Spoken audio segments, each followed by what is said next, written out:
너희 중에 있는 이방 신상들을 버리고 자신을 정결하게 하고 너희들의 의복을 바꾸어 입으라. 우리가 일어나 베델로 올라가자. 내 환난 날에 내게 응답하시며 내가 가는 길에서 나와 함께 하신 하나님께 내가 거기서 제단을 쌓으려 하노라. 이스라엘아 들으라. 우리 하나님 여호와는 오직 유일한 여호와이시니 너는 마음을 다하고 뜻을 다하고 힘을 다하여 내 하나님 여호와를 사랑하라. 아멘.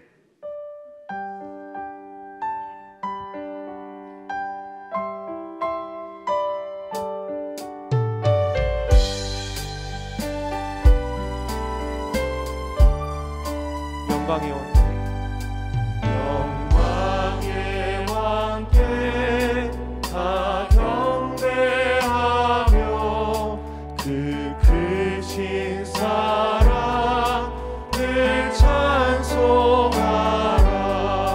예부터 영원히 참 방패시니 그 영광의 주를 다 찬송하라. 능력과 은혜 다 찬송하라. 그 옷은 햇빛 그 집은 궁창 그 노래 소리로 주도하시고 공중의 날개로 달려가신다.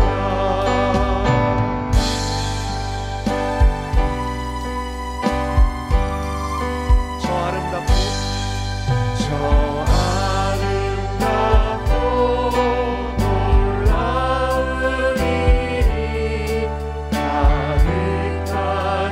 가득하니까 다 주의 조화. 그 힘찬 명령에 더 잡히나니 정부는 바다는 옷자락이라. 질그릇같이 연약한 인생 주를 지하여 늘 강건하리. 온 백성 지으신 관왕이시니 그 자비 영원히 변함없소라.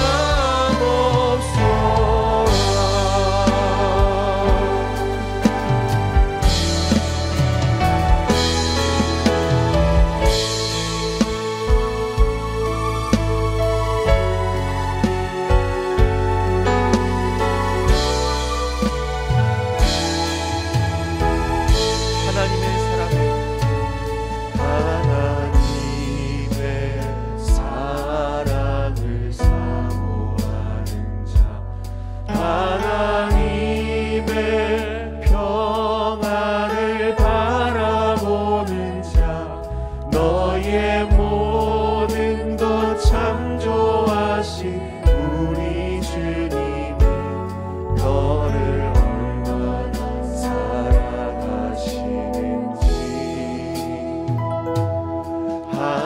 하나님께 찬양과 경배하는 자, 하나님의 선하심을 닮아가는 자, 너의 모든 것 창조하신 우리 주님이 너를 찬양 삼으셨네. 하나님 사랑의 눈으로 하나님 사랑의 눈으로 너를 어느 때나 바라보시고 하나님 인자한 귀로서 언제나 너에게 기울이시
하나님 아버지, 인류의 역사와 인간의 생사화복을 주관하시는 주님께 뜻과 정성을 다하여 감사와 찬양을 드립니다. 저희는 피었다 지는 이름 없는 꽃과 같은 인생입니다. 그러나 자비로우신 하나님께서 부족한 저희의 입술에 찬양을 허락하셨고 기도할 수 있게 하셨으며 거룩한 말씀을 담게 하셨습니다. 주님 주신 은혜의 이 모든 것들로 오직 유일하신 하나님만을 경배합니다. 저희의 삶의 주권과 생명이 모두 선하신 하나님께 있사오니 이 시간 오직 유일하신 하나님의 섭리를 마음 다하여 찬양하게 하옵소서. 사랑하는 아버지 하나님, 거칠고 험난한 세상에서 방황하던 저희가 성전으로 나왔습니다. 예배하는 이 시간 능력의 날개를 넓게 펼치셔서 상하고 지친 저희의 심령을 품어 주옵소서. 예배 중에 임재하시는 성령 하나님을 피난처로 삼아 폭풍과 광풍이 지나가도록 평안과 안식을 허락하옵소서.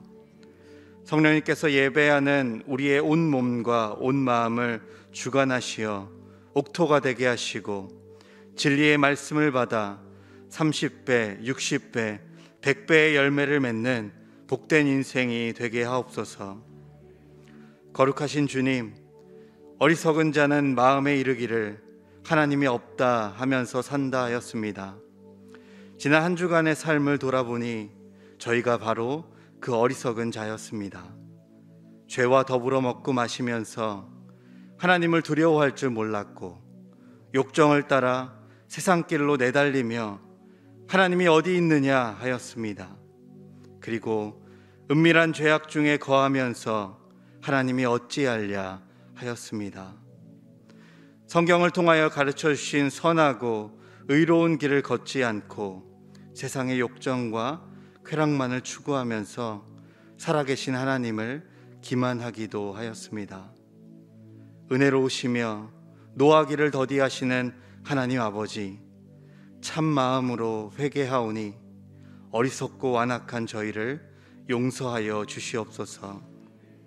이 모든 간구를 예수 그리스도의 이름으로 기도드리오며 이제 지난 한 주간의 일을 돌아보며 하나님과 저만이 하는 죄를 참해 드리옵니다.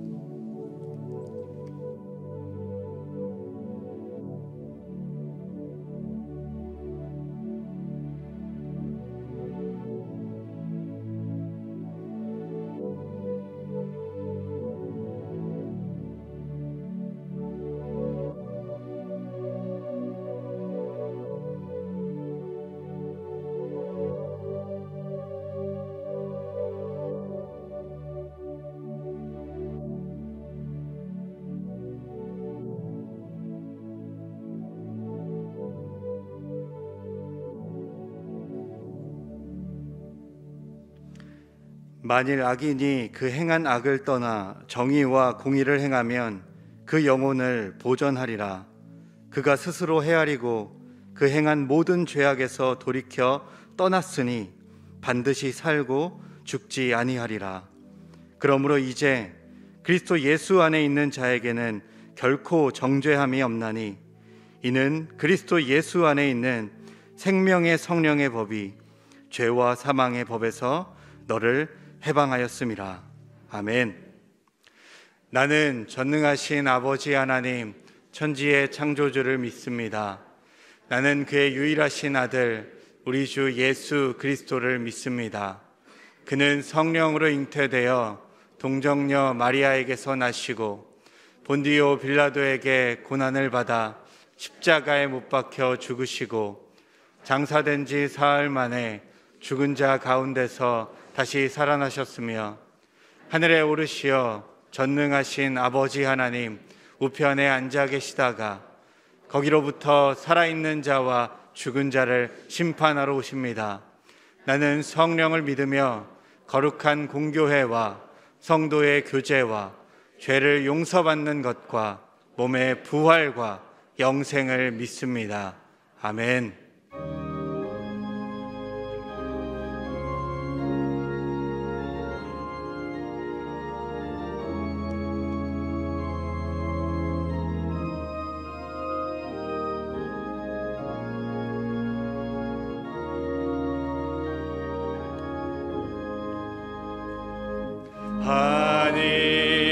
하늘에 계신 우리 아버지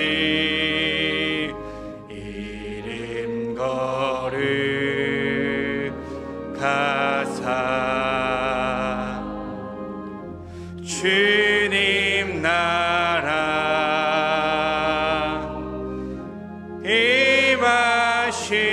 임하시고 뜻이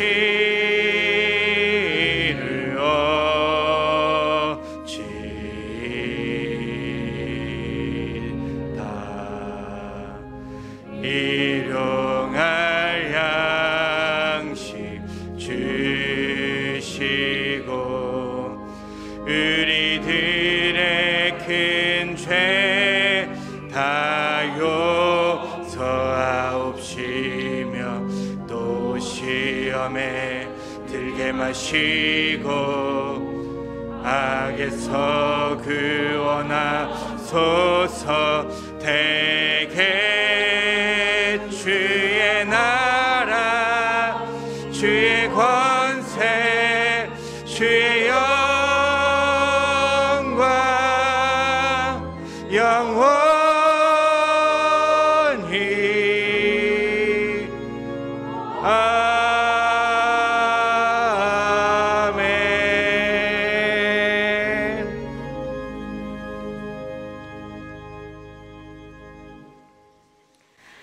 인내하시고 자비로우신 사랑의 하나님 아버지께 경배와 찬양을 드립니다. 측량할 수 없는 오묘하신 하나님 아버지의 섭리 가운데서 저희들을 자녀 삼아 주시고 한량 없으신 사랑과 은혜로 함께 하시는 임마누엘 주님께 감사와 영광을 드립니다. 2022년 새해를 맞이하며 그동안 코로나로 인하여 주님과 멀어졌던 관계를 회복하기를 소망합니다.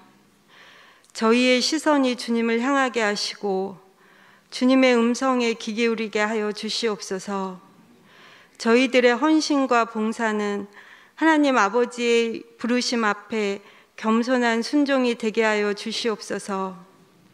하나님 아버지, 저희들의 믿음이 다시금 처음 마음으로 회복되어 온 성도가 주님을 사모하며 예배와 말씀 묵상, 기도의 자리로 나아오게 하여 주시옵소서. 저희들의 심령의 갈급함을 성령의 담비로 채워주시옵소서. 학업과 진로 진학, 취업과 직장생활, 결혼 등 다양한 관계의 어려운 상황 속에 있는 저희 교회 자녀들을 위해 기도합니다. 하나님 아버지께서는 구원의 권세도 축복의 권세도 다 행하시는 전능하신 하나님 아버지이십니다. 그럼에도 저희 자녀들에게 가장 좋은 구원의 길을 허락하시기 위해 때때로 고난의 길로 행하게 두실 때도 있으심을 압니다. 저희 자녀들의 연약함을 잘 아시는 주님께서 어려운 상황 속에서 주님만 바라보는 지혜를 깨닫게 하여 주시고 주님의 자녀들을 단련하신 후에 정금과 같이 귀하게 사용하여 주시옵소서. 하나님 아버지와 사람들 앞에 존귀함을 받는 축복의 자녀로 삼아주실 것을 신뢰합니다. 이번 겨울 성경학교와 수련회를 통하여 저희 자녀들이 삶의 우선순위가 주님께로부터 있음을 알게 하여 주시옵고 오직 신뢰할 분은 참 주인이신 주님 한 분이심을 고백하는 자녀들이 되게 하여 주시옵소서. 하나님 아버지, 3월 9일에 있을 대통령 선거를 위해 기도합니다. 모든 권세는 주님께로부터 나옴을 아오니 하나님 아버지, 이 나라 이 민족을 긍휼히 여겨 주시옵소서. 사람의 마음과 중심을 아시는 주님께서 하나님 아버지의 공의가 이 땅 가운데 펼쳐질 수 있도록 나라와 민족을 사랑하는 지도자를 세워주시옵소서. 담임 목사님께 항상 영혼의 강건함을 주시옵고 성령의 권능으로 임하사 말씀을 대언하실 때 주님의 말씀을 듣는 자를 복되게 하시고 저희들에게 성령 충만함을 주시어 말씀길을 따라 살아가게 하여 주시옵소서. 할렐루야 찬양대의 감사로 드리는 찬양을 기쁘게 받아주시옵고 온 성도가 마음 합하여 주님께 드리는 사랑의 고백이 되게 하여 주시옵소서. 우리 주님 예수 그리스도의 이름으로 기도드리옵니다.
교회 여러분 안녕하셨어요?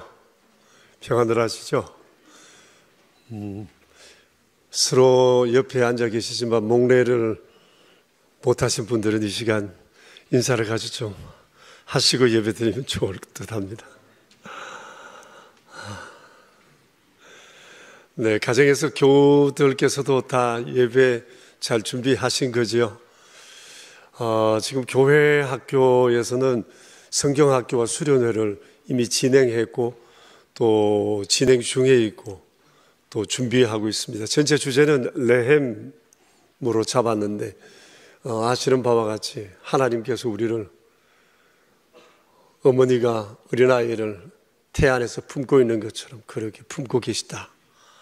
끊임없는 사랑을 베푸신다. 그런 의미의 주제를 정했습니다. 우리 아이들이 큰 은혜를 경험하는 좋은 기회가 됐으면 좋겠어요. 자녀들 꼭 보내주시고 또 온라인, 오프라인 두 개를 병행하기도 하고 하니까 뭐 어디 있든지 마음만 먹으면 할 수 있다 그렇게 생각합니다. 우리 교우들 특별히 자녀들을 위한 두 권의 그 아이워십 온세대 용과 어린이 용 두 권을 2월 달치 발간이 되었습니다. 이를 위해서 준비해 주신 우리 편집위원들 정말 고맙습니다. 좋은 내용으로 아이들 그리고 우리 교우들 삶의 양식을 충분히 채워주신 것에 정말 감사드립니다. 교우 여러분들께서도 한번 가시다가 이 책을 한번 보시는 것도 참 좋을 것 같아요. 보기만 해도 은혜가 되지 않을까 그렇게 생각을 하는데요. 신학대학교는 총장님이 며칠 전에 저희 교회에 오셨다 가시면서 좀 얘기를 해달라고 그래서 이것저것 얘기를 하다가 아이워십을 얘기해 주면 깜짝 놀라요. 그 내용들을 보더만 이 교회의 얘기를 담고 교우들이 이렇게 만든다고 하는 사실에 대해서 정말 감동하고 돌아가셨거든요. 다른 사람들은 다 좋다 하는데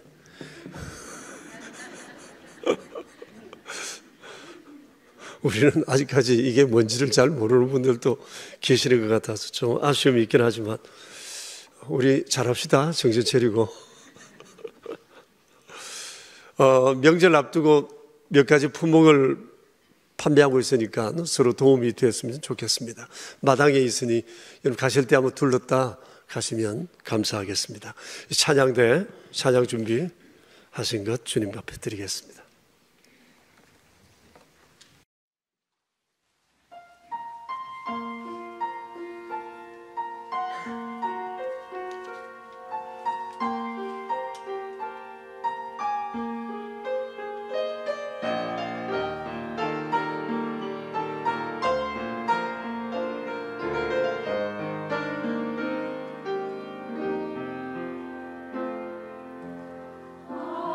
하나님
고맙습니다.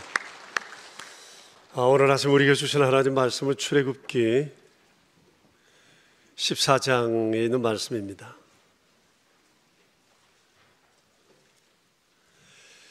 출애굽기 14장 1절부터 16절에 있는 말씀, 살아계신 하나님의 말씀입니다. 이제 우리 함께 주님의 말씀을 받들어 읽겠습니다. 여호와께서 모세에게 말씀하여 이르시되 이스라엘 자손에게 명령하여 돌이켜 바다와 믹돌 사이에 비하이롯 앞 곧 바알스본 맞은편 바닷가에 장막을 치게 하라. 바로가 이스라엘 자손에 대하여 말하기를 그들이 그 땅에서 멀리 떠나 광야에 갇힌 바 되었다 하리라.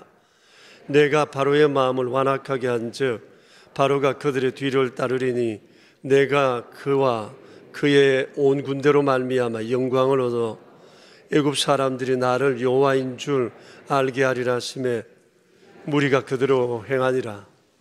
그 백성이 도망한 사실이 애굽 왕에게 알려지매 바로와 그의 신하들이 그 백성에 대하여 마음이 변하여 이르되 우리가 어찌 이같이 하여 이스라엘을 우리를 섬김에서 놓아 보내었는가 하고 바로가 곧 그의 병거를 갖추고 그의 백성을 데리고 갈새 선발된 병거 600대와 애굽의 모든 병거를 동원하니 지휘관들이 다 거느렸더라. 여호와께서 애굽 왕 바로의 마음을 완악하게 하셨으므로 그가 이스라엘 자손의 뒤를 따르니 이스라엘 자손이 담대히 나갔습니다.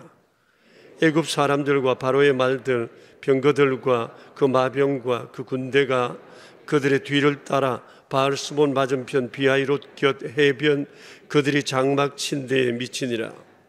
바로가 가까이 올 때에 이스라엘 자손이 눈을 들어 본즉 애굽 사람들이 자기를 뒤에 이른지라.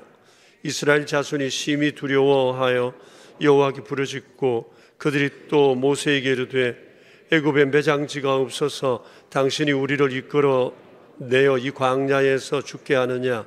어찌하여 당신이 우리를 애굽에서 이끌어내어 우리에게 이같이 하느냐? 우리가 애굽에서 당신에게 이런 말이 이것이 아니냐? 이르기를 우리를 내버려 두라. 우리가 애굽 사람을 섬길 것이라 하지 아니하더냐?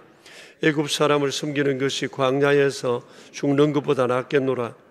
모세가 백성에게 이르되 너희는 두려워하지 말고 가만히 서서 여호와께서 오늘 너희를 위하여 행하시는 구원을 보라. 너희가 오늘 본 애굽 사람을 영원히 다시 보지 아니하리라. 여호와께서 너희를 위하여 싸우시리니 너희는 가만히 있을지어다.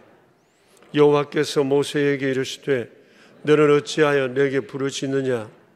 이스라엘 자손에게 명령하여 앞으로 나아가게 하고 지팡이를 들고 손을 바다 위로 내밀어 그것이 갈라지게 하라. 이스라엘 자손이 바다 가운데서 마른 땅으로 행하니라. 아멘. 오늘 말씀의 주제인 절벽이 절경으로라고 하는 것은 우리가 이번에 만든 달력 7월달 표지에서 인용을 했습니다. 내용은 여러분도 이미 보셔서 잘 아시죠? 삶이 너무 힘들어 절벽을 타는 것 같아도 되돌아보면 빼어난 절경이더라. 저는 이 구절 가운데 되돌아보니 빼어난 절경이더라 하는 구절이 썩 마음에 듭니다. 절벽 중에서도 이것이 절경이 될 거라는 소망을 가질 수 있다면 절벽을 타는 중에도 삶의 용기를 잃지 않지 않을까라는 생각이 있어서 그렇습니다. 절벽에 매달려 있으면 절벽밖에 보이지 않지만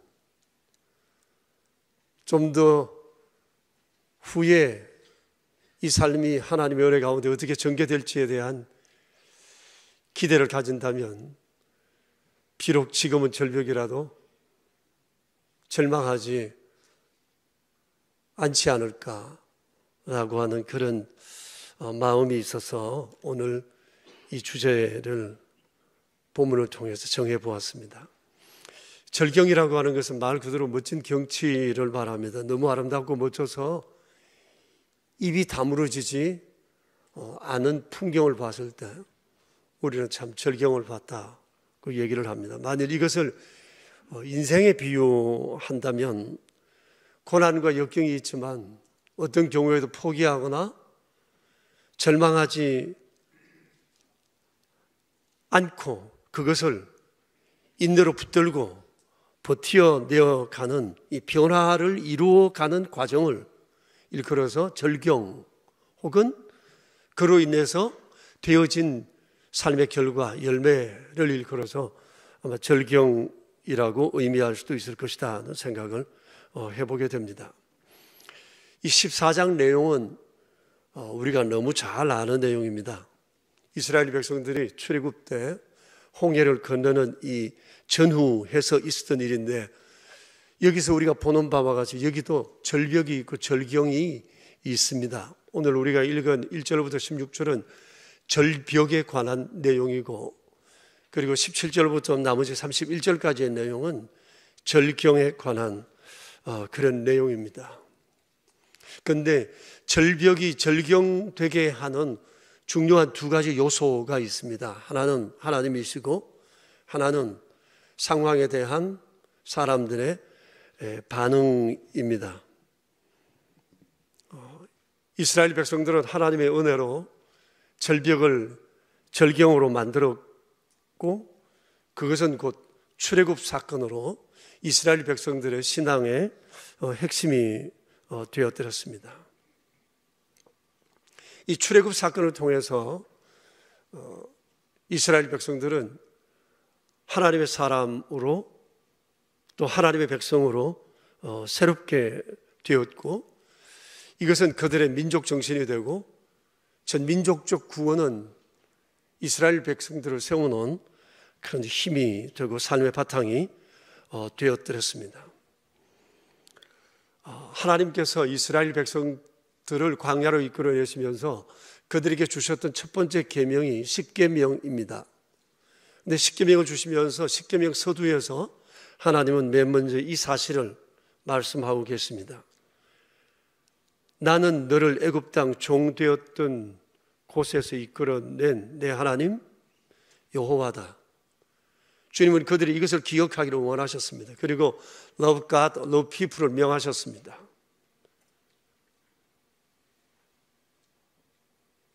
하나님께로부터 구원받은 이 아름다운 경험이 Love God, Love People의 삶을 이루어낼 힘이 된다는 겁니다. 또 구원의 이 감격을 생각하고 앞으로의 삶을 살아가야 한다고 하는 것을 주님 말씀하셨습니다. 그러니까 출애굽 이 사건은 이스라엘 백성들로서는 잊어서는 안 되고 잊을 수도 없는 그런 매우 중요한 삶의 바탕이 되는 사건이라는 겁니다.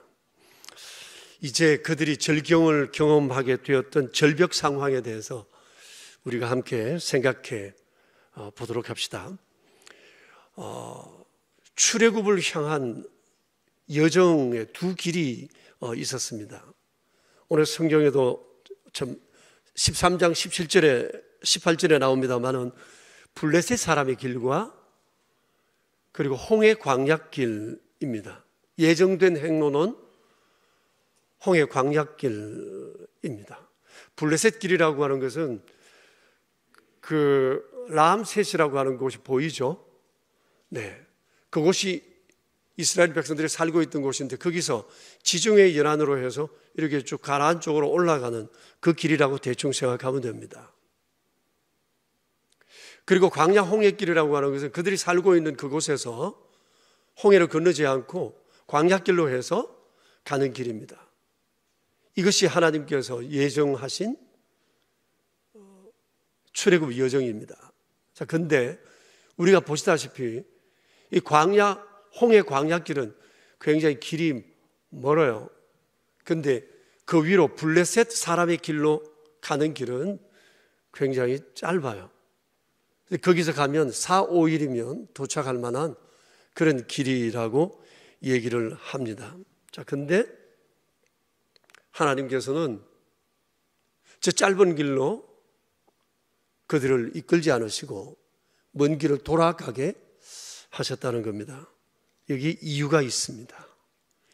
13장 17절 내용을 여러분 보시면 이렇게 말씀이 되어 있어요. 블레셋 사람의 땅의 길은 가까울지라도 하나님이 그들을 그 길로 인도하지 아니하셨는데, 왜냐하면 이 백성이 전쟁을 하게 되면 마음을 돌이켜 애굽으로 돌아갈까 하였습니다. 전쟁의 위험이 있다는 겁니다. 고난 가운데서도 전쟁의 위험은 가장 큰 위험이잖아요. 삶을 송두리째 뒤죽박죽 시켜버리는 그런 일들이니까 그 길로 가면 전쟁의 위험이 있어서 백성들이 마음을 딴마음 먹을까 싶어 하나님이 그리로 이끌지 않으셨다고 말씀을 하셨어요.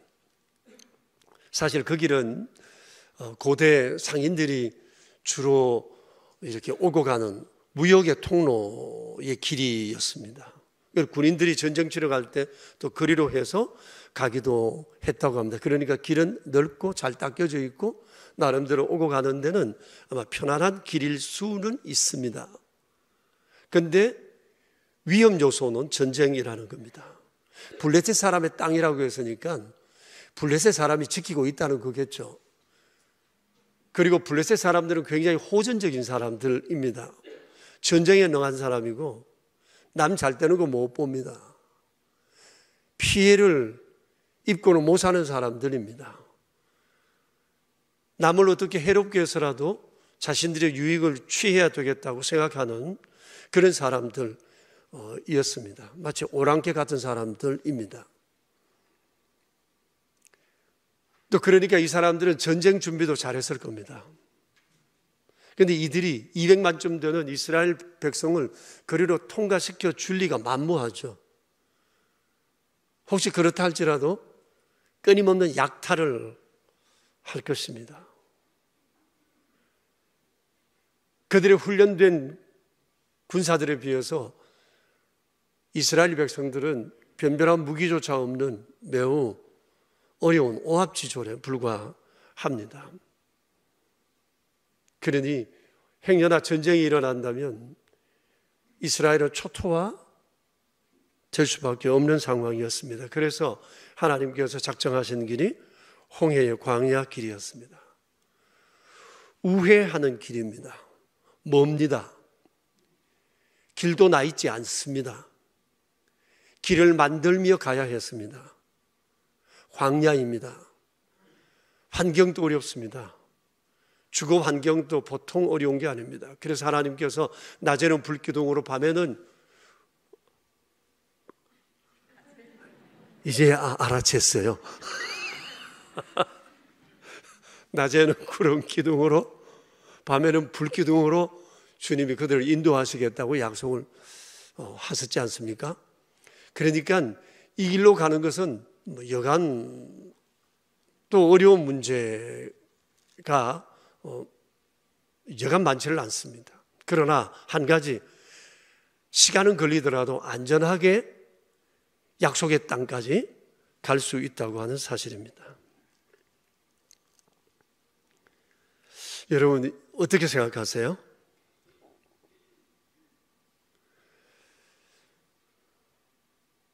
그래도 블레셋 사람이 길로 죽기 살기로 가야 될까요? 아니면 비록 길은 멀더라도 이리로 들러가서야 했을까요? 아마 이와 유사한 일들이 우리의 삶에도 있지 않나 생각합니다. 여러분 이런 일들로 인해서 혹시 하나님을 불평해 본 적 없으세요? 왜 하나님께서는 쉽고 가까운 길도 있는데 왜 나를 이렇게 멀고 힘든 길로만 나를 인도하실까? 속전속결로 일을 이룰 수도 있을 텐데 왜 이렇게 자꾸 미루실까? 이젠 응답하실 만도 하신데 왜 이렇게 응답도 느리고 또 자꾸 늦추실까? 언제까지 기다려야 할까? 이런 생각해 보신 적이 있으시죠? 그런데 어떠세요? 지나온 세월을 돌아보면 이제서 와서 보니 그 길이 빼어난 절경이었어요. 늦추신 이유가 있으셨고 돌아가게 하신 이유가 있으셨고 그때 그 사람 만나게 한 이유가 있으셨고 그때 아파야 했던 이유가 있으셨고 그때 배고파야 했던 이유가 있었지 않아요? 돌아보니 그것이 가장 빠르고 안전한 길이었다는 사실을 깨닫게 될 것입니다. 사실 내가 나를 가장 잘 아는 것 같고 내 길을 내가 잘 아는 것 같지만 실제로 나보다 나를 더 잘 아시는 분이 하나님이시죠. 또 내 삶에 대해서도 가장 잘 아시고 관심이 많으신 분도 하나님이십니다. 내가 모르는 것을 하나님은 알고 계시고 내가 못 보는 것을 하나님은 보고 계시니까 하나님은 언제나 우리에게 좋은 거 주시기 위해 때로는 돌아가게도 하시고 이 길을 막으시고 저쪽 길로 가게도 하신다고 하는 것입니다.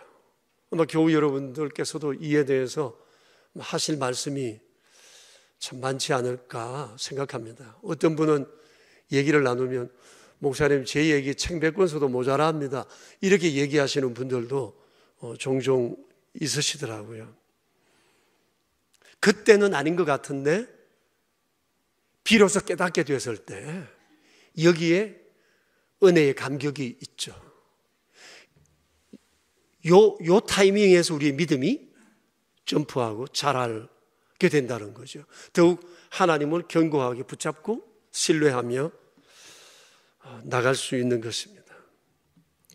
아무튼 하나님께서는 그 옛날 출애굽할 때 그 백성들에게나 우리에게나 모든 걸 적당하게 주지 않으시고 항상 최적화된 것을 만드셔서 주님의 백성들에게 주신다고 하는 사실입니다.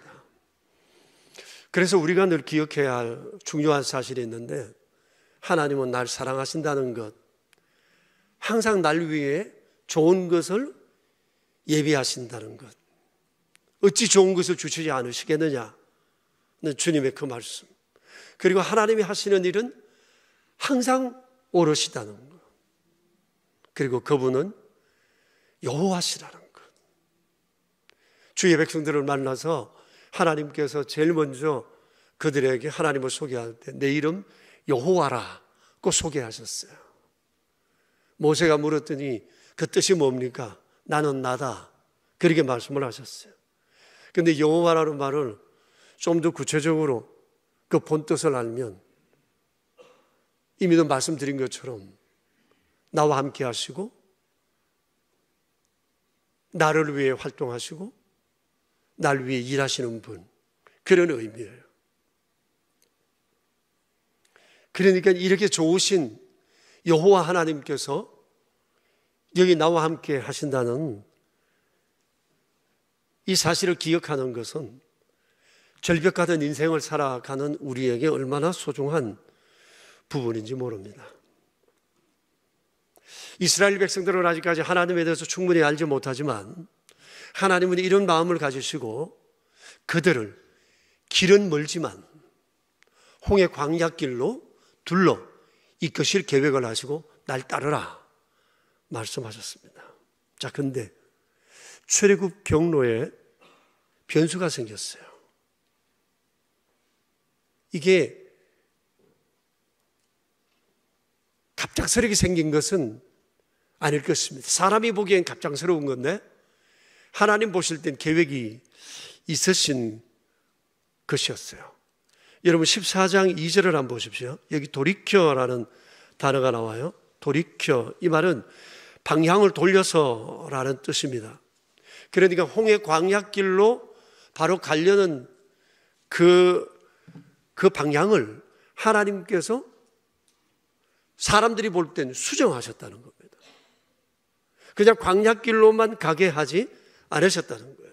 그래서 하나님께서 그들로 하여금 13장에 보면 에담으로, 숫곳에서 에담으로, 그리고 에담에서 바알스본 맞은편으로 인도하시고 홍해 바닷가 그 주변에 그들로 하여금 장막을 치라고 하셨어요.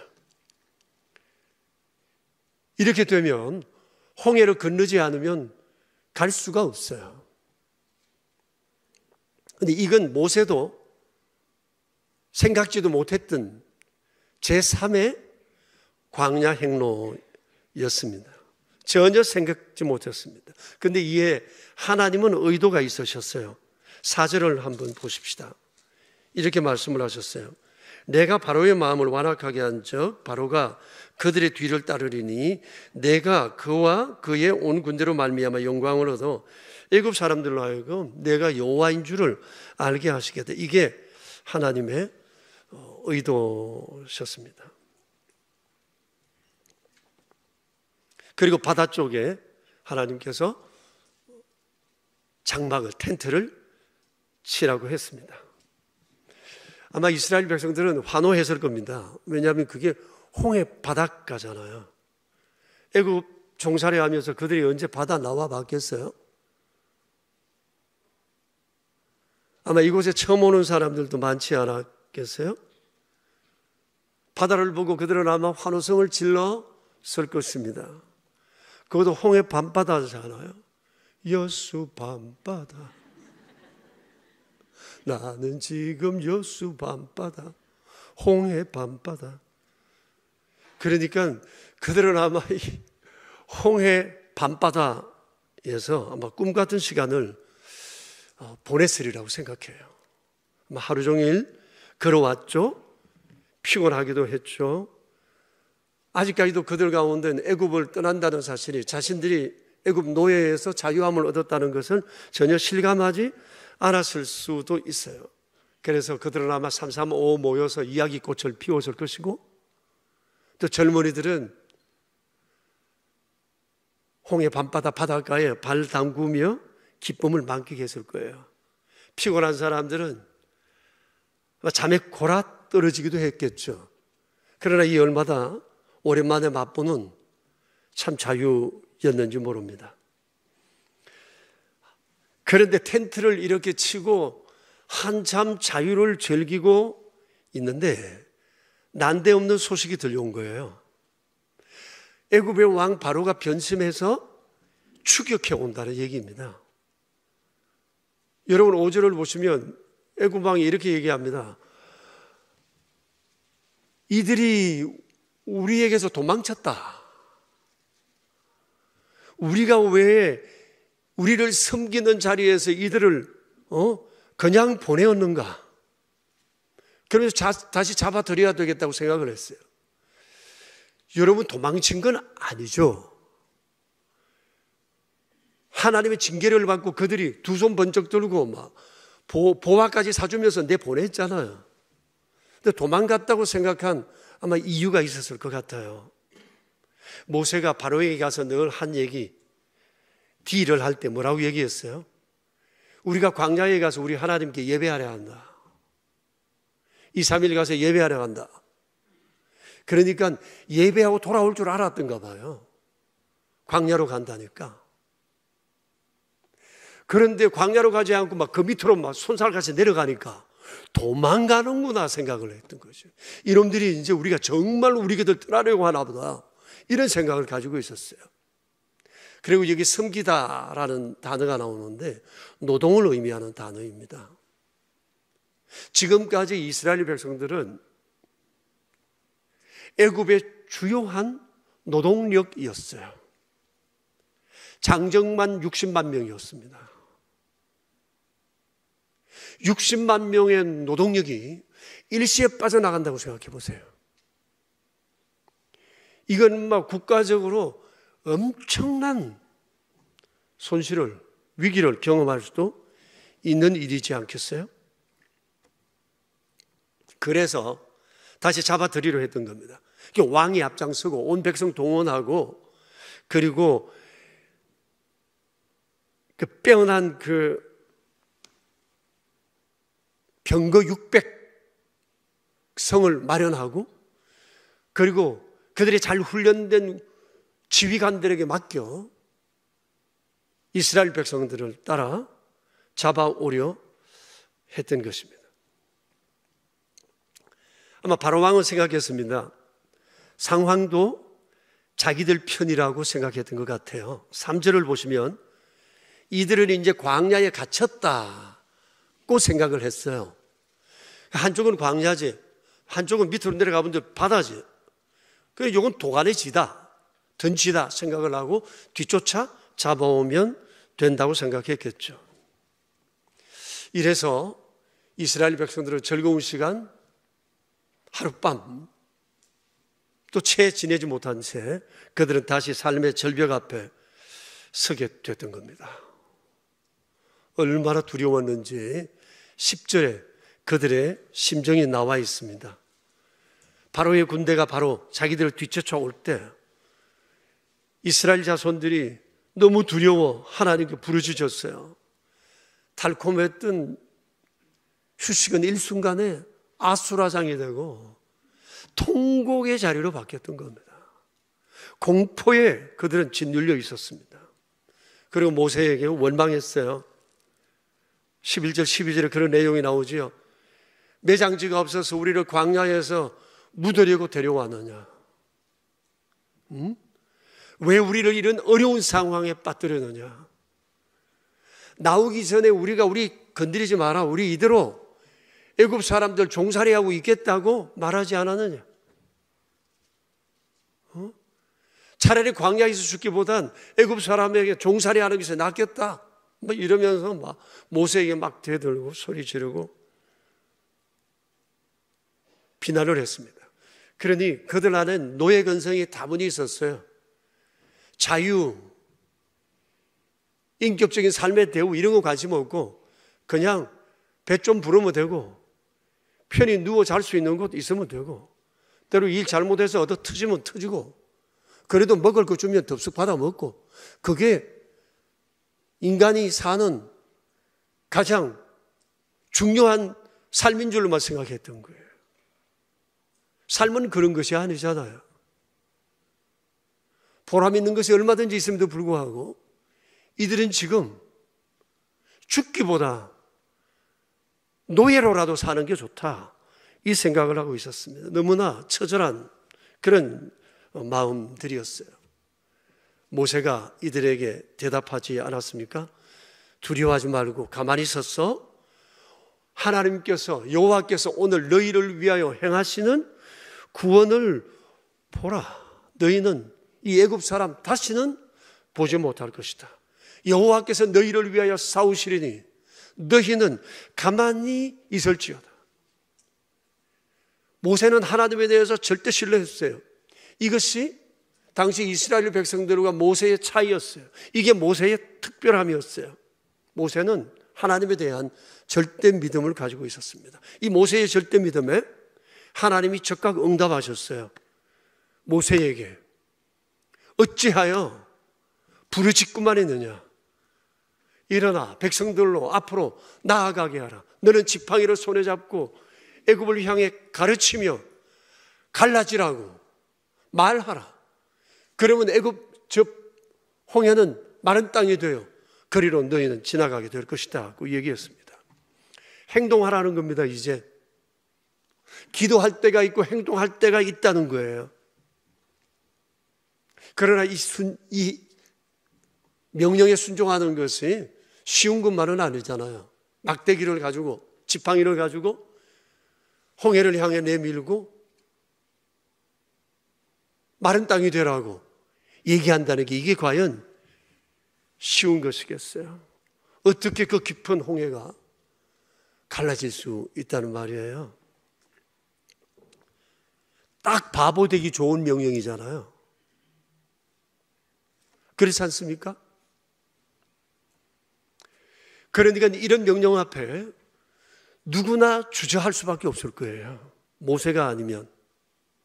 그러나 모세는 하나님을 믿었고 하나님의 명령 앞에 그는 직선적으로 순종했습니다. 그 다음 상황은 우리가 아는 대로입니다. 홍해는 갈라졌고 이스라엘 백성들은 다 통과되었고 따라 들어오던 애굽 군인들은 병거채로 수장되고 말았습니다. 여호와가 누군지 제대로 맛을 본 겁니다. 여러분, 애굽의 세력이 이때부터 꺾였다고 말할 수 있습니다. 역사의 내리막길을 걷기 시작한 겁니다. 반면에 이스라엘은 환호했죠. 이 엄청난 상황 앞에 그들의 기쁨은 이루 말할 수가 없었습니다. 그야말로 절벽이 절경으로 바뀌었던 겁니다.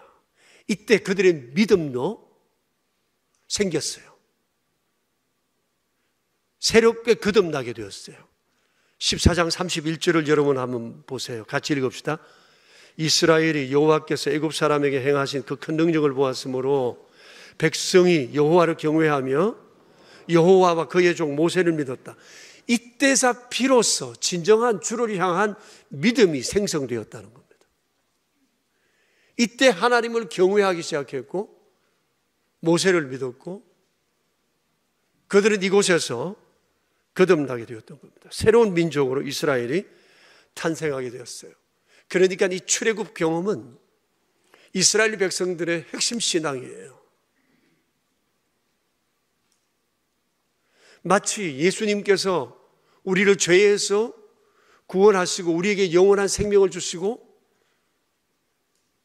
우리를 천국으로 이끄신다고 하는 것이 우리 신앙의 핵심 내용인 것처럼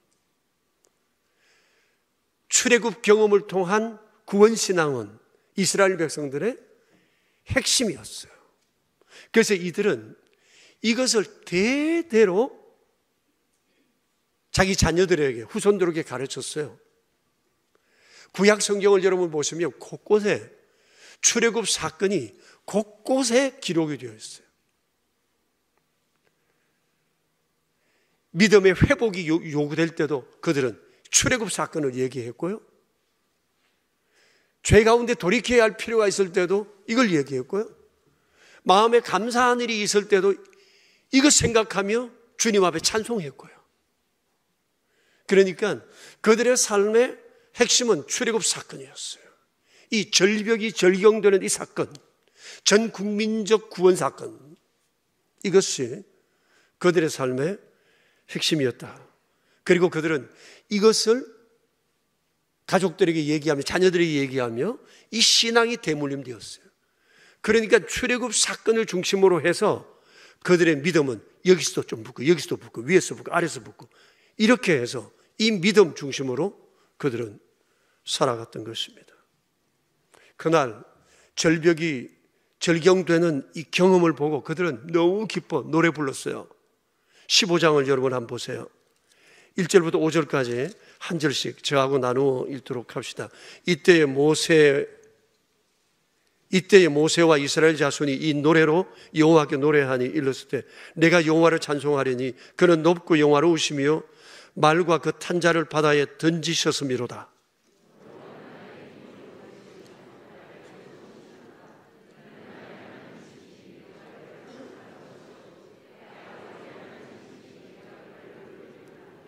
여호와는 용사시니 여호와는 그의 이름이로다.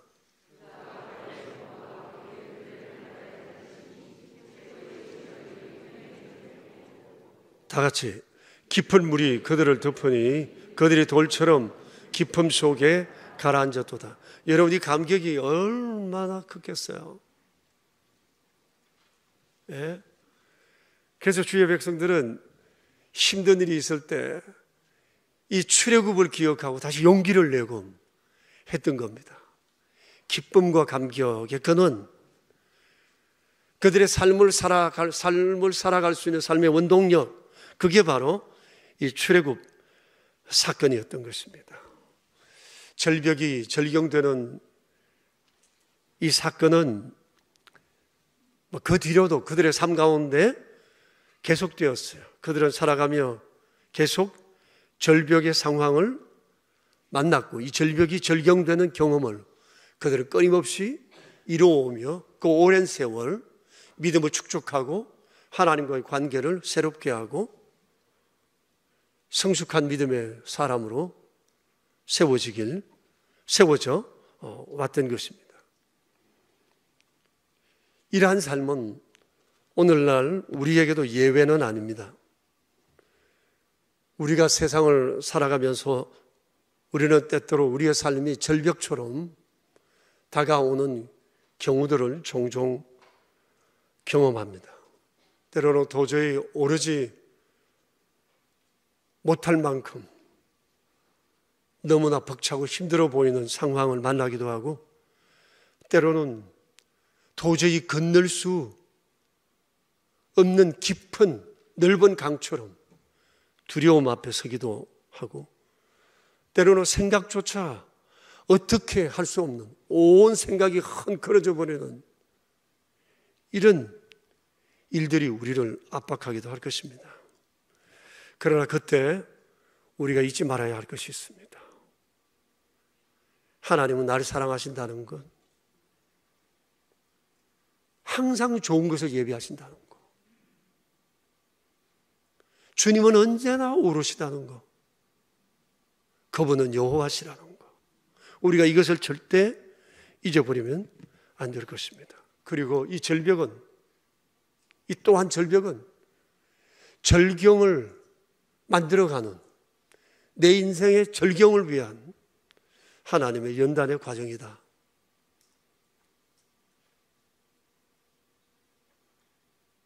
돌을 갈아 보석이 되게 하는 그런 과정이다는 이 기대와 소망을 우리가 결코 잊지 않아야 한다는 사실입니다.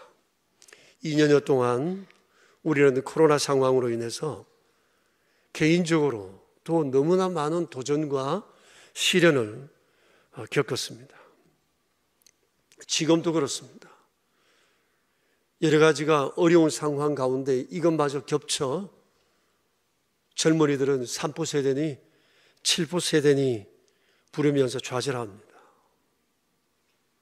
양극화 현상은 더 심해지고 부익부 빈익빈 상황이 더 가속화되면서 이제 개천에서 용락인 어렵고 개천 간 이동도 더 어려워졌다고 생각합니다. 더 이상 우리 시대 요셉은 없고 출애굽 사건은 없다고 절망해 하기도 합니다. 여러분 어떻게 생각하세요?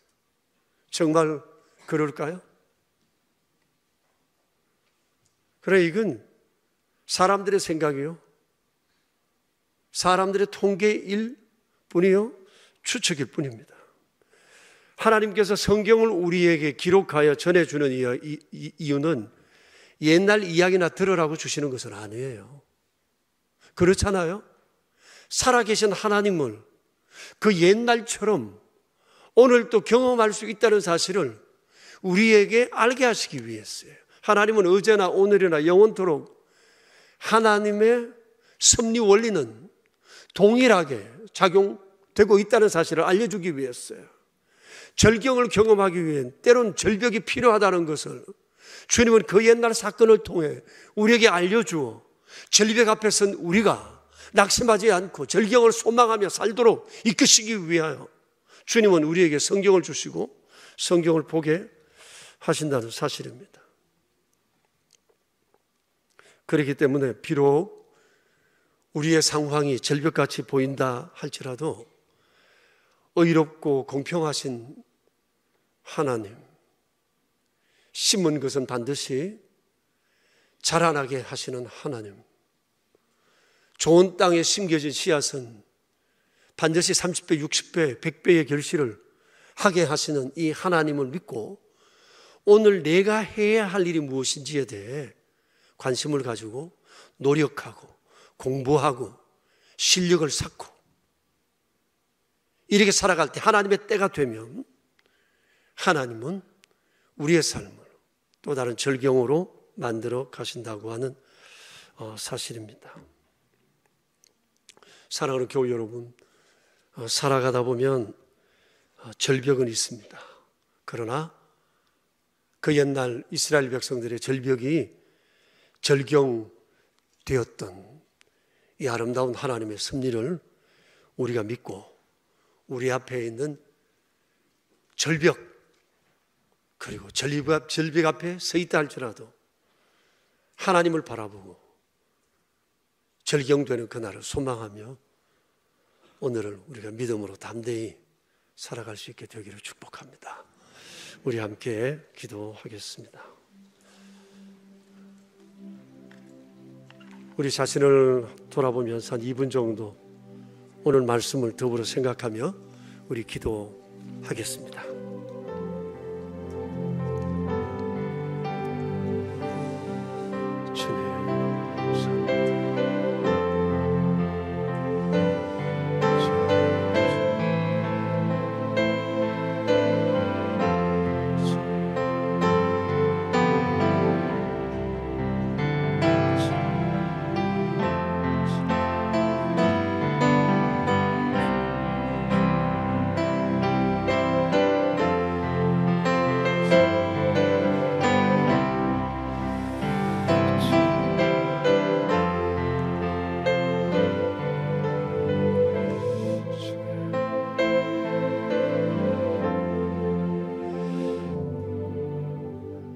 전능하신 하나님 아버지, 세상의 모든 것들을 친히 계획하시고 통치해 가시는 자비로우신 주님, 절벽이 절경된 아름다운 그 옛날의 사건을 통해 오늘날 내 인생의 절벽을 믿음의 눈으로 바라보도록 이끄시니 감사합니다.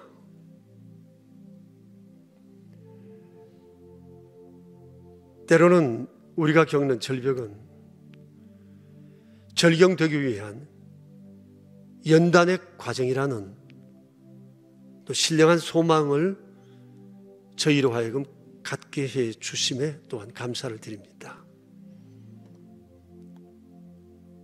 우리보다 우리를 더 잘 아시고 사랑하시는 자비로우신 주님, 지금 저희들이 처한 상황에서 어떻게 하나님께서 우리를 앞으로 빚어가실지 저희는 알지 못하나, 그럼에도 불구하고 우리가 하나님 앞에 마땅히 가져야 할 삶의 태도로 주님 앞에 믿음으로 반응하며 인내로 기다리는 저희가 되게 하여 주시옵소서. 우리의 구세주 예수 그리스도 이름으로 기도합니다. 아멘. 이제 우리 다 함께 일어나셔서 370장으로 하나님을 찬양합시다. 옆 사람들과 함께 인사 나눕시다. 샬롬, 샬롬, 샬롬. 370장 우리 함께 찬양합시다.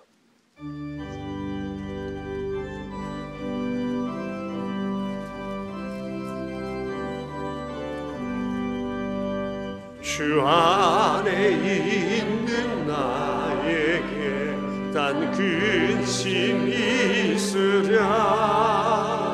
십자가 밑에 나가 내 짐을 풀었네. 주님을 찬송하면서 할렐루야 할렐루야. 내 앞길 멀고 험해도 나 주님만 따라가리. 그 두려움이 변하여 내 기도 되었고, 전날의 한숨 변하여 내 노래 되었네. 주님을 찬송하면서 할렐루야 할렐루야. 내 앞길 멀고 험해도 나 주님만 따라가리. 내 주는 자비하셔서 늘 함께 계시고, 내 궁핍함을 아시고 늘 채워주시네. 주님을 찬송하면서 할렐루야 할렐루야.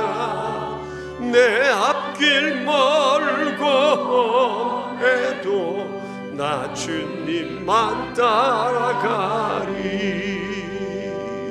내 주와 맺은 언약을 늘 불변하시니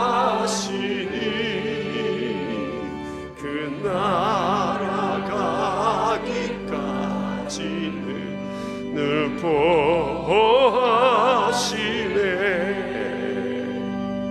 주님을 찬송하면서 할렐루야 할렐루야 내 앞길 멀고 험해도 나 주님만 따라가리. 감사합니다. 아버지, 귀하고 복된 자리에 저희를 불러주시고 살아계신 하나님, 지금도 역사하심에 대해 생각할 수 있게 해주신 것을 감사합니다. 이미도 베풀어 주신 은혜가 크시며 또 지금도 앞으로도 베풀어 주실 은혜가 크실 것을 저희는 잘 알고 있습니다. 날마다 주님 앞에 믿음으로 반응하며 살게 하시고 하나님을 영화롭게 하는 일에 마음과 정성을 다 드리게 하옵소서. 이 시간에도 귀한 예물을 구별하여 주님께 드리는 귀한 손길들 한 사람 한 사람 기억해 주십시오. 드려진 예물들 하나하나 헤아려 주시고